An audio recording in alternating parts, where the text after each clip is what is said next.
এক সপ্তাহের ব্যবধানে পাইকারি বাজারে কেজি প্রতি 10 টাকা পর্যন্ত বেড়েছে পেঁয়াজের দাম। একই সাথে বেড়ে চলেছে সব ধরনের ডালের দামও।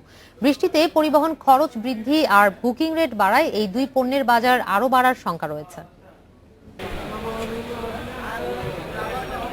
গেল সপ্তাহে দেশের প্রধান পাইকারি বাজার খাতুনগঞ্জে পেঁয়াজের দাম ছিল মানভেদে 28 থেকে 34 টাকা, আর এ সপ্তাহে পেঁয়াজের দাম কেজিতে বেড়েছে 5 থেকে 10 টাকা।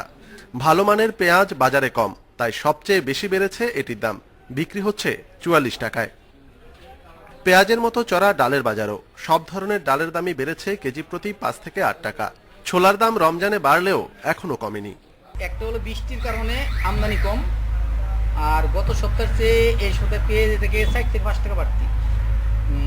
গত সপ্তাহে আমরা বেশি শুক্রবার দিন নিচে 35 থেকে 38, আর এই সপ্তাহে বেচতেছি নিচে 40 উপরে 42। দেশি মসুর আগে ছিল আপনার 118, 17, এখন 25 টাকা 26 টাকা। তারপর অস্ট্রেলিয়া আছে আপনার আগে 92, 93, এখন 98, 99, 100 এরকম। তারপর আপনার মুগ ডাল কিছুটা বাড়তি, তারপর মটর ডাল কেজি 1 টাকা 2 টাকা বাড়তি। পেঁয়াজের দাম বাড়ার পেছনে বৃষ্টিকেই কারণ বলছে ব্যবসায়ীরা।